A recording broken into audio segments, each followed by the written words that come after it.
Welcome to exam सहपाठी। आज के इस क्लास में हम लोग सीटेट पेपर सेकंड का प्रीवियस ईयर क्वेश्चंस कर रहे हैं और सोशल साइंस में हम लोगों ने आज इसमें हिस्ट्री के सारे क्वेश्चंस शामिल किए हैं। तो आइए इसे स्टार्ट करते हैं और देखते हैं हमारे इंपॉर्टेंट क्वेश्चंस कौन कौन से बन रहे हैं। पहला ही क्वेश्चन हमारा है, कन्नौज के लिए त्रिपक्षीय संघर्ष निम्नलिखित में से कौन कौन सी ताकतों के बीच में लड़ा गया। तो देखिए, जो कन्नौज था ये उस समय जो है बहुत ही महत्वपूर्ण जो है शासन का केंद्र था। तो इसके लिए जो है युद्ध होते थे। तो तीन जो है शक्तियों ने इसके लिए त्रिपक्षीय संघर्ष किया था। तो वो कौन थे ये आपको बताना है। पाल वंश, चालुक्य या फिर राष्ट्रकूट, गुर्जर प्रतिहार, राष्ट्रकूट या फिर पाल वंश, गुर्जर प्रतिहार चालुक्य या फिर पाल वंश, या फिर गुर्जर प्रतिहार चोल और पाल वंश। तो आपको याद रखना है इसे कि इसमें जो युद्ध हुआ था ये आपके गुर्जर प्रतिहार के बीच में, राष्ट्रकूट के बीच में और आपके पाल वंश, इन तीनों शक्तियों के बीच में इस युद्ध को लड़ा गया था। किसके लिए लड़ा गया था? तो कन्नौज पर विजय के लिए। ठीक है, तो देखिए इसमें जो है थोड़ा सा और डिटेल देख लेते हैं। तो ये आपका हुआ था जो आपका ये गुजरात और राजपूताना के गुर्जर प्रतिहार थे। दक्कन वाले क्षेत्र से राष्ट्रकूट वंश और बंगाल वाले क्षेत्र के कौन थे? पाल वंश। इन सब के बीच कन्नौज के लिए युद्ध हुआ था। और कौन जीता था इस युद्ध को? तो इसमें अंतिम सफलता गुर्जर प्रतिहारों को मिली थी। लगभग 200 वर्षों तक ये युद्ध चला था कन्नौज के लिए। ठीक है, लास्ट में कौन जीता था? तो गुर्जर प्रतिहार जीते थे। तो ये भी हमें याद रखना। हो सकता है आगे हमसे इस तरह का क्वेश्चन पूछ ले कि कौन जो है त्रिपक्षीय संघर्ष में विजयी हुआ था। क्वेश्चन नंबर 2 है हमारा, अकबर के सर्वत्र शांति का विचार का उदय हुआ क्योंकि, यानी कि अकबर जो है सभी धर्मों में देखिए विश्वास रखता था। ठीक है, तो पहला ही जो हमारा कथन है वो हमारा सही है। ठीक, उसे विभिन्न धर्मों और उसके रीति रिवाजों में क्या थी? रुचि थी। तो ये जो है अलग अलग धर्मों के जो आपके धर्मगुरु होते हैं ना, उनको बुला करके उस धर्म में क्या क्या चीज़ें हैं वो सब चीज़ें ये जानता था, मतलब कि जानने की कोशिश करता था, उनसे वो सब चीज़ें सुनता था। तो उसको अलग अलग धर्मों में रुचि रिवाजों में रुचि थी, इसीलिए उसने सभी धर्मों को एक साथ लाने का जो है प्रयास किया। और उसके इस प्रयास को जो है क्या कहा गया? तो सुलह कुल की नीति उसको कहा गया था। कौन सी नीति? सुलह कुल की नीति। ठीक है, आगे देखते हैं अगला क्वेश्चन। क्वेश्चन नंबर 3 है हमारा, गोंड जनजाति आज के समय में कौन कौन से राज्यों में बहुसंख्या में फैली हुई है। देखिए, ये तो कई राज्यों में फैले हुए हैं जो हमारे गोंड जनजाति हैं, लेकिन आपसे पूछा गया है बहुसंख्या, यानी कि ज़्यादा संख्या किन किन राज्यों में है। तो आपको बताना है छत्तीसगढ़, महाराष्ट्र या फिर आंध्र प्रदेश, छत्तीसगढ़ केरल या उत्तर प्रदेश, छत्तीसगढ़ बिहार या पश्चिम बंगाल, छत्तीसगढ़ उड़ीसा या कर्नाटक। तो जो हमारा सही आंसर है जहाँ पे ज़्यादा ये फैले हुए हैं, ये ऑप्शन नंबर ए ही है, छत्तीसगढ़, महाराष्ट्र और आंध्र प्रदेश। ठीक है ना। इसके अलावा उत्तर प्रदेश में भी गोंड जनजाति पाई जाती है, पश्चिम बंगाल में भी पाई जाती है, ठीक है, उड़ीसा में भी पाई जाती है, लेकिन सबसे ज़्यादा जो पाई जाती है वो आपके छत्तीसगढ़, महाराष्ट्र और आंध्र प्रदेश वाले क्षेत्र में पाई जाती है। ठीक है, और ये जो गोंड जनजाति है ये विश्व की जो है सबसे बड़ी जनजातियों में से जो है, ये आदिवासी समूहों में से एक है हमारी जो आपकी गोंड जनजाति है। ओके, आगे देखते हैं क्वेश्चन नंबर 4। क्वेश्चन नंबर 4 हमारा जो है सिंपल सा क्वेश्चन आया है जिसको आपको पता होना चाहिए। तुलसीदास ने जो रामचरितमानस की रचना की थी वो किस भाषा में लिखी थी? तो तुलसीदास ने जो है ये जो लिखा था संस्कृत में, हिंदुस्तानी, ब्रज भाषा या फिर अवधी में। तो ये जो आपका रामचरितमानस था ये आपके किस भाषा में है? तो अवधी भाषा में है। ठीक है, याद रखना है किस भाषा में? अवधी भाषा में। ये प्रश्न आपसे कई बार पूछा गया है। ओके, नेक्स्ट क्वेश्चन हमारा है क्वेश्चन नंबर 5।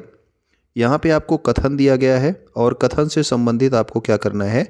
आंसर करना है। आपको 4 ऑप्शन यहाँ पे कहाँ पे दिए गए हैं? ये आपके नीचे जो है 4 ऑप्शन दिए गए हैं, इनमें से आपको बताना है कौन सा हमारा सही होगा। तो पहला कथन कहता है कि महाजनपदों के जो शासक थे वो केवल किसानों से नियमित कर वसूल करते थे, यानी कि इन्होंने कह रहा कि केवल किसानों से लेते थे। तो पहला कथन क्या है हमारा? गलत है। किसानों के अलावा जो आपके व्यापारी होते थे उनसे भी कर लिया जाता था, जो हमारे छोटे मोटे शिल्पी होते थे, शिल्पकार होते थे, उनसे भी कर लिया जाता था। तो केवल किसानों से नहीं लिया जाता था, सबसे लिया जाता था। तो पहला वाला कथन हमारा क्या हो गया? गलत हो गया। औजार बनाने और कृषि में उन्नति, यानी कि औजार बनाने में जो आपका एडवांसमेंट था इनका, और कृषि में जो आपका एडवांसमेंट हुआ उसकी वजह से क्या हुआ? अनाज की अधिक पैदावार को बढ़ाया। तो देखिए, अगर आपकी कृषि में उन्नति होगी तो अनाज की पैदावार भी बढ़ेगी। ठीक है, नए नए तरीके के औजार भी बनने लगे आराम से कृषि करने के लिए। तो ये हमारा कथन भी क्या है? सही है। यानी कि हमारा कथन ए गलत है और बी सही है। तो ये हमारे किस ऑप्शन में है? तो ऑप्शन नंबर सी में हमारा लिखा है कि ए गलत है और बी हमारा सही है। तो ऑप्शन नंबर सी जो है हमारा क्या हो गया, इसमें सही आंसर हो गया। ओके, आगे देख लेते हैं क्वेश्चन नंबर 6 क्या कह रहा है। इसमें भी हमारे 3 कथन दे रखे हैं, ठीक है ना। कथन ए है, बी है और सी है। तो इसमें आपको बताना है कि कौन से जो है कथन इसमें सही हैं, सारे सही हैं या फिर एक सही है या 2 सही हैं। बहुत से आदिवासी समूह, ये आदिवासियों से संबंधित कथन है। बहुत से आदिवासी समूह बाजार और व्यापारियों को अपने शत्रु की तरह समझते थे, ठीक है ना। तो ये क्या थे कि आदिवासी समूह बाजार और व्यापारियों को अपने शत्रु की तरह समझते थे। ये बात आपकी क्या है, सही है। क्योंकि ये लोग क्या करते थे, इनका आदिवासियों का शोषण करते थे। जो महाजन होते थे, जो आपके बाजार में व्यापार करने के लिए आते थे, वो आदिवासियों का शोषण करते थे। इसीलिए ये इन लोगों को अपना शत्रु समझते थे। अंग्रेजी राज में होने वाले परिवर्तनों को अनुभव करके आदिवासी समूह बहुत खुश थे। जी नहीं, वो बिल्कुल भी खुश नहीं थे। अंग्रेज़ों ने क्या किया था, इनको जंगलों से बाहर भगा दिया था। इनके जो नियमित जो क्षेत्र जहाँ पे ये रहते थे वहाँ से इनको निकाल दिया था। तो ये लोग बिल्कुल खुश नहीं थे। तो कथन बी तो हमारा क्या है, गलत है। दीकू लोगों ने आदिवासियों की आर्थिक और सामाजिक संपन्नता में सहायता की। कोई सहायता नहीं की गई थी। कोई भी दीकू लोगों ने आदिवासियों को कोई भी सहायता इस तरह की नहीं दी आर्थिक और सामाजिक संपन्नता में। तो हमारा केवल कथन ए ही सही है। तो पहला ही ऑप्शन हमारा सही हो जाएगा, ऑप्शन नंबर ए जो है जिसमें लिखा है केवल ए, ठीक है। तो केवल ए ही हमारा क्या है, सही आंसर है। ओके, तो देखिए अगर आपने वो पढ़ा होगा, क्या कहते हैं उसको, थियरी वाला चैप्टर आपने पढ़े होंगे, तो आपको ये सारे क्वेश्चंस जो है समझ में आ रहे होंगे कि क्वेश्चन क्या बोल रहा है, ठीक है। अगर आपने थियरी नहीं पढ़ी है तो आप एक बार थियरी वाली प्लेलिस्ट में जाकर के थियरी जरूर पढ़ लें एग्ज़ाम के पहले। सतनामी आंदोलन का गठन किसकी सामाजिक स्थिति को सुधारने के लिए किया गया, यानी कि किनकी आर्थिक स्थिति को सुधारने के लिए सतनामी आंदोलन हुआ था। तो ये जो सतनामी आंदोलन था ये आपके मध्य भारत वाले क्षेत्र में हुआ था, ठीक है ना। मध्य भारत वाले क्षेत्र में हुआ था, यानी कि मध्य प्रदेश छत्तीसगढ़ वाला जो क्षेत्र है वहाँ पे ये हुआ था, ठीक है। तो किसकी आर्थिक सामाजिक स्थिति को सुधारने के लिए हुआ? पूर्वी भारत, तो पूर्वी भारत में तो नहीं हुआ था। उत्तरी भारत में जाति भेदभाव के लिए, ये भी गलत है। मध्य भारत में चमड़े का जो काम करते थे उनकी स्थिति को सुधारने के लिए ये हुआ था। तो ऑप्शन नंबर सी जो है ये हमारा सही आंसर है, ठीक है। तो सतनामी आंदोलन चमड़े का काम करने वाले समूहों की स्थिति को सुधारने के लिए ये आंदोलन किया गया था, ठीक है, मध्य भारत में। अब देखते हैं इसको जो है किसने स्टार्ट किया था। ये भी आपका इंपॉर्टेंट है, ये भी आपसे पूछा जाता है कि मध्य भारत में जो सतनामी आंदोलन था इसकी शुरुआत गुरु घासीदास ने की। आज आप लोग गुरु घासीदास का नाम सुने होंगे, अगर आप सोशल पढ़ते हो तो जरूर सुना होगा। छत्तीसगढ़ में जो है गुरु घासीदास का नाम सुना होगा। छत्तीसगढ़ भी पहले किसका भाग था, मध्य प्रदेश का ही भाग था, ठीक है। तो ये आपका गुरु घासीदास ने की थी और इन्होंने चमड़े का काम करने वाले लोगों को संगठित किया और उनकी सामाजिक स्थिति में सुधार करने के लिए आंदोलन किया था। तो ये हमें याद रखना है, ठीक है, सतनामी आंदोलन के बारे में। निम्नलिखित में से कौन से आंदोलन जाति उन्मूलन के विरुद्ध स्पष्ट रूप से अपने प्रभाव के क्षेत्रों से मेल खाते हैं? यानी कि आपको बताना है इसमें, जैसे अगर आपको ये क्वेश्चन पढ़ के क्वेश्चन नहीं समझ में आ रहा है तो एक बार ऑप्शन भी देख लिया करो, ठीक है। ऑप्शन देखोगे तो यानी कि सतनामी आंदोलन पंजाब, मथुआ तमिलनाडु, सत्यशोधक महाराष्ट्र, आर्य समाज केरल। तो ये पूछ रहा है कि कौन सा आंदोलन किस क्षेत्र से संबंधित था। तो सतनामी आंदोलन तो अभी आपको बताया गया पंजाब से संबंधित नहीं था। पंजाब कहाँ पे है आपका, आपके उत्तर पश्चिम वाले क्षेत्र में है। तो ये आपका मध्य भारत का आंदोलन था, ठीक है। मध्य प्रदेश छत्तीसगढ़ से संबंधित था। तो पहला वाला तो हमारा गलत हो गया, सतनामी आंदोलन। मथुआ पंथ तमिलनाडु में दिया गया है। मथुआ पंथ तमिलनाडु में नहीं था। मथुआ पंथ कहाँ पे था, बंगाल में था, ठीक है ना, बंगाल में था। इसके अलावा आर्य समाज को लिखा है कि केरल में। तो आर्य समाज हम जानते हैं कि दयानंद सरस्वती ने स्टार्ट किया था, कहाँ पे, मुंबई में स्टार्ट किया था, ठीक है। सत्यशोधक समाज की बात करें तो सत्यशोधक समाज जो है महाराष्ट्र में, ये हमारा जो है सही मिलान है, ठीक है ना। सत्यशोधक समाज की स्थापना किसने की थी, तो ये जो है ज्योतिराव फूले ने की थी, ठीक है, महाराष्ट्र के थे वो। तो ये हमारा सही है, ऑप्शन नंबर सी। तो यहाँ पे हम देख लेते हैं ये तीनों के बारे में। आप एक बार इसका स्क्रीनशॉट ले लेंगे और इसे जो है एक बार आप पढ़ लेंगे, ठीक है ना, तो आपको ये क्लियर हो जाएगा। अगला क्वेश्चन देखते हैं हम लोग, क्वेश्चन नंबर 9। इसमें देखते हैं कि हमारा क्या क्या ऑप्शंस दे रखे हैं। इसमें भी आपको बताना है कि औपनिवेशिक भारत में प्रशासन के भारतीयकरण की मांग के विषय में कौन सा वक्तव्य सही है। यानी कि जो आपका जब अंग्रेजों का शासन था, औपनिवेशिक भारत का मतलब जब अंग्रेज जो है भारत पे शासन करते थे उस समय की बात की जा रही है। तो उस समय जो है प्रशासन के भारतीयकरण की मांग क्यों की जा रही थी, ये आपको बताना है। अधिकांश नौकरियों पर अंग्रेजों का एक अधिकार था। जी हाँ, उस समय जो है जो अधिकांश नौकरियां थी, जो आपके बड़े ऑफिसर्स होते थे, जो भी चीज़ें थी, उन सब पर कौन होते थे, तो अंग्रेज ही होते थे। तो अंग्रेज़ों का एक अधिकार था, तो ये बात तो सही है। इसीलिए जो है ये लोग क्या कर रहे थे कि भारतीयकरण किया जाए, यानी कि भारतीयों को भी जो है इसमें शामिल किया जाए। इसके द्वारा आशा की गई कि धन का बहाव जो है वो इंग्लैंड की ओर जाने से रोका जा सकेगा। जी हाँ, ये भी हमारा सत्य है, क्योंकि जब सारे जो है अधिकारी आपके अंग्रेज ही होंगे तो आप सैलरी दोगे तो वो सारा का सारा सैलरी, उसका पैसा कहाँ जाएगा भाई, वो सब जो है इंग्लैंड में ही जाएगा। लेकिन अगर भारतीय लोग जो है यहाँ पे नौकरियाँ पाएंगे तो वो सारा का सारा पैसा भारत में ही रहेगा। ठीक है, ताकि जो है ये सारा पैसा इंग्लैंड की ओर नहीं जाएगा, तो उसको रोका जा सकेगा। ये भी हमारा कथन सही है। इसके द्वारा आशा की गई कि यह भारतीयों के लिए इंग्लैंड में अधिक रोजगार के अवसर बनाएगा। जी नहीं, इंग्लैंड में जो है रोजगार के अवसर बनाने के लिए नहीं था, ये भारत में रोजगार के अवसर बनाने के लिए था। तो कथन जो हमारा सी है ये हमारा गलत है, केवल ए और बी सही है। तो जिसमें हमारा ऑप्शन नंबर ए और बी सही मिलेगा वही हमारा सही आंसर होगा। तो ऑप्शन नंबर ए में हमें मिल जाता है ए और बी। ठीक है, तो ये हमारा सही आंसर हो जाएगा। ओके, आगे देखते हैं हम लोग, क्वेश्चन नंबर 10 को देखते हैं। मुगल साम्राज्य की स्थिरता का मुख्य आधार क्या था। ठीक है, यानी कि मुगल साम्राज्य इतने सालों तक जो है स्थिरता से जो है शासन करता रहा, तो इसका मुख्य आधार क्या था, किस वजह से ये शासन करता रहा। केंद्रीकृत प्रशासन नीति और सम्राट का नियंत्रण, ये भी हो सकता है। ठीक है, सैनिक अभियान और युद्धों द्वारा विस्तारीकरण की नीति, ये भी हो सकता है। भूमि कर जो आय का मुख्य साधन था, जी हाँ, ये भी हो सकता है, क्योंकि जो है भाई चीज़ों के लिए तो पैसे चाहिए ही। आसपास के क्षेत्रों में मित्रता और वैवाहिक संबंध, तो ये भी जो है आपके मुगल साम्राज्य का विस्तार करने के लिए करते थे। तो ये विस्तार करने के लिए करते थे। ठीक है, ये भी हमारा विस्तार करने के लिए कर रहे थे। और जो आपका इतने सालों तक ये स्थिर रहा, इसके लिए जो ये किसी जगह पे आप स्थिर रहना चाहते हो तो आपको चाहिए पैसा। ठीक है, और पैसा आपको कहाँ से मिल रहा था, तो पैसा आपको मिल रहा था भूमि कर, जो आपका भूमि कर था उससे आपको पैसा मिल रहा था।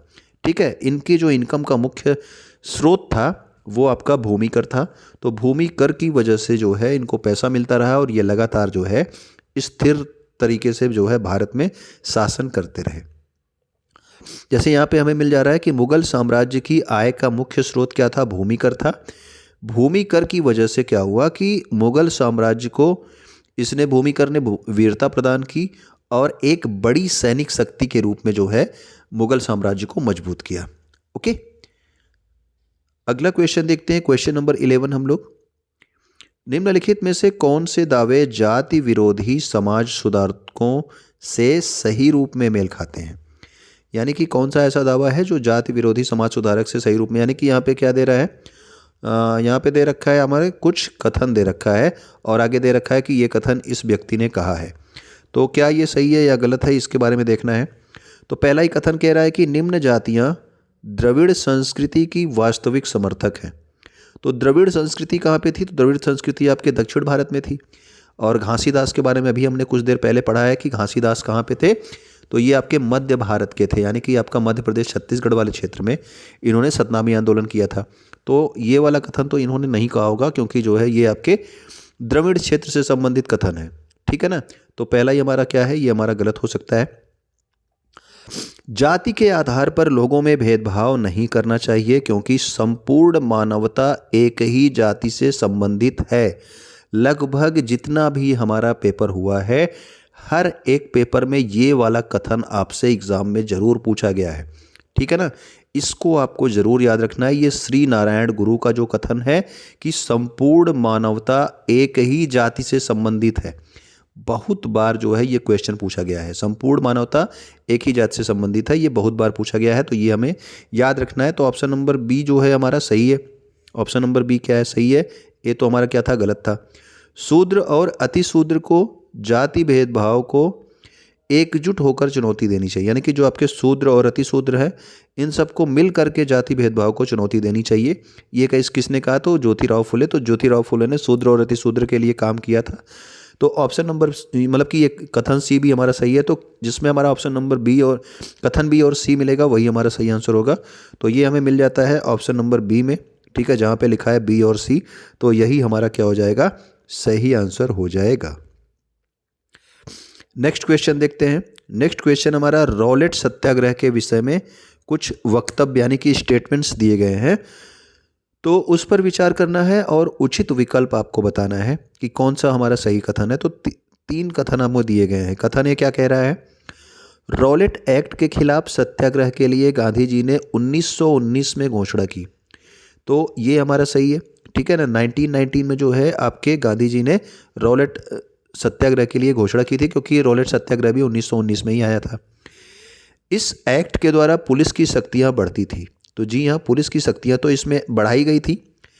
वहीं यह एक्ट आम आदमी के मौलिक अधिकार को भी सशक्त करता था। तो मौलिक अधिकार को ये सशक्त नहीं करता था, मौलिक अधिकार को खत्म करता था या फिर उसको छीड़ करता था, कमजोर करता था, ठीक है।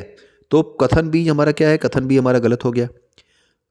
कथन सी क्या कह रहा है कि 6 अप्रैल 1919 को अपमान और याचना दिवस के रूप में मनाया गया। तो ये भी हमारा कथन सी भी हमारा क्या है? सही है, ठीक है। अपमान और याचना दिवस के रूप में कथन सी मतलब कि 6 अप्रैल 1919 को मनाया गया था, ठीक। तो कथन ए और कथन सी हमारा सही है, तो जिसमें हमें ये मिल जाएगा वही हमारा सही आंसर होगा। तो ऑप्शन नंबर सी में हमें मिलता है कि ए और सी, ठीक है। तो ये हमारा क्या हो जाता है? ये हमारा सही आंसर हो जाता है ए और सी वाला, ठीक, ऑप्शन नंबर सी। तो हमेशा ही जो है कथन वाले क्वेश्चंस को ध्यान से आप देखना। यहाँ पे आप इसको स्क्रीनशॉट लेके एक बार पढ़ लेंगे, ठीक है। क्वेश्चन नंबर 13 बोलता है, वे बौद्धों और जैनों के कटु आलोचक थे तथा शिव और विष्णु के प्रति सच्चे प्रेम को मुक्ति का मार्ग बताते थे। उपरोक्त विशेषता किससे संबंधित है? तो ये हमारे भक्ति आंदोलन वाले चैप्टर से है, ठीक है ना। तो ये क्या करते थे? कौन थे ये? नयनार और अलवार जो थे, ये क्या करते थे? ये जो है जो आपके बौद्ध थे, जैन थे, इनकी जो है आलोचना करते थे, ठीक है। बौद्धों और जैनों की जो है आलोचना करते थे।